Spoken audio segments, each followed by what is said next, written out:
Sistem hukum dan peradilan di Indonesia. Makna dan karakteristik hukum. Hukum menurut E. Utrecht adalah himpunan peraturan, perintah, dan larangan yang mengurus tata tertib masyarakat sehingga harus ditaati. Hukum menurut Profesor Dr. Van Kaan adalah keseluruhan peraturan hidup yang bersifat memaksa untuk melindungi kepentingan manusia di dalam masyarakat. Dapat disimpulkan, hukum merupakan aturan tata tertib dan kaidah hidup. Penggolongan hukum. 1. Berdasarkan sumbernya, terdapat A. Hukum undang-undang, B. Hukum kebiasaan, C. Hukum traktat, D. Hukum jurisprudensi. 2. Berdasarkan tempat berlakunya, terdapat A. Hukum nasional, B. Hukum internasional, C. Hukum asing, D. Hukum gereja. 3. Berdasarkan bentuknya, terdapat A. Hukum tertulis, terbagi atas dikodifikasi, serta tidak dikodifikasi. B. Hukum tidak tertulis. 4.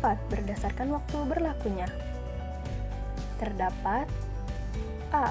Ius constitutum, B. Ius constituendum. 5. Berdasarkan cara mempertahankannya, terdapat A. Hukum material, B. Hukum formal. 6. Berdasarkan sifatnya, terdapat A. Hukum yang memaksa, B. Hukum yang mengatur. 7. Berdasarkan wujudnya, terdapat A. Hukum objektif, B. Hukum subjektif. 8. Berdasarkan isinya, terdapat A. Hukum publik, terdiri atas hukum pidana, hukum internasional, hukum administrasi, hukum tata negara. B. Hukum sipil, terbagi atas hukum perdata, hukum perniagaan atau dagang. Tujuan hukum: 1. Mendatangkan kemakmuran dan kebahagiaan pada masyarakat. 2. Menciptakan keadilan dan ketertiban. 3. Menciptakan pergaulan hidup antar anggota masyarakat. 4. Menjamin kebahagiaan sebanyak-banyaknya pada masyarakat. 5. Memberi petunjuk dalam pergaulan masyarakat.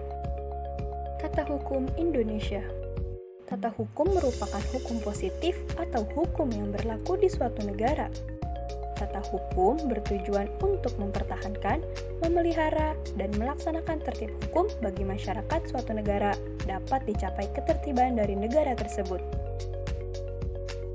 Tata hukum Indonesia merupakan keseluruhan peraturan hukum yang diciptakan oleh negara dan berlaku bagi seluruh masyarakat Indonesia yang berpedoman pada Undang-Undang Dasar Negara Republik Indonesia tahun 1945. Cermati sistem peradilan di Indonesia. Lembaga peradilan adalah wahana bagi setiap rakyat yang mencari keadilan untuk mendapatkan haknya sesuai dengan ketentuan hukum yang berlaku. Berikut dasar hukum lembaga peradilan.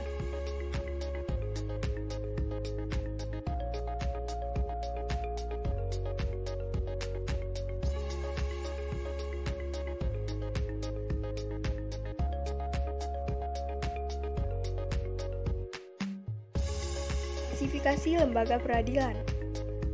1. Lembaga peradilan di bawah MA. Terdapat A. Peradilan umum, B. Peradilan agama, C. Peradilan tata usaha negara, D. Peradilan militer. 2. Mahkamah Konstitusi. Perangkat lembaga peradilan. 1. Peradilan umum. Terdapat A. Pengadilan negeri, B. Pengadilan tinggi. 2. Pengadilan agama. Terdapat A. Pengadilan agama, B. Pengadilan tinggi agama. 3. Peradilan militer. 4. Peradilan tata usaha negara. Terdapat A. Pengadilan tata usaha negara, B. Pengadilan tinggi tata usaha negara. 5. Mahkamah Konstitusi. Tingkatan lembaga peradilan. 1. Pengadilan tingkat pertama. Fungsinya memeriksa tentang sah atau tidaknya penangkapan atau penahanan diajukan oleh tersangka dengan menyebutkan alasan-alasannya. 2. Pengadilan tingkat kedua. Fungsinya menjadi pimpinan bagi pengadilan negeri, melakukan pengawasan terhadap jalannya peradilan. 3. Kasasi oleh Mahkamah Agung.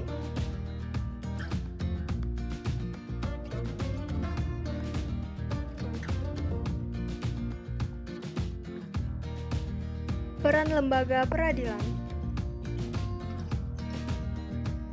1. Lingkungan peradilan umum.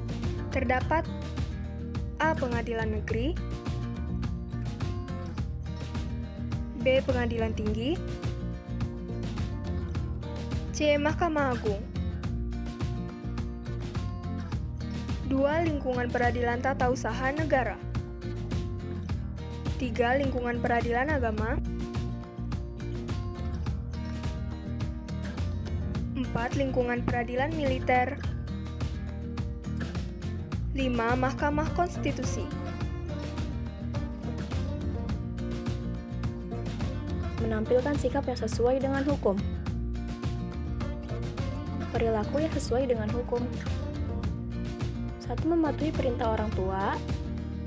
2. Tidak mencontek saat ulangan. 3. Membayar pajak. 4. Ikut serta dalam kegiatan kerja bakti. Perilaku yang bertentangan dengan hukum beserta sanksinya. 1. Macam-macam perilaku yang bertentangan dengan hukum. A. Mengabaikan perintah orang tua, B. Mencontek saat ulangan, C. Mengkonsumsi narkoba, D. Tidak mematuhi rambu-rambu lalu lintas. 2. Macam-macam sanksi. A. Sanksi hukum, B. Sanksi sosial, C. Sanksi psikologis.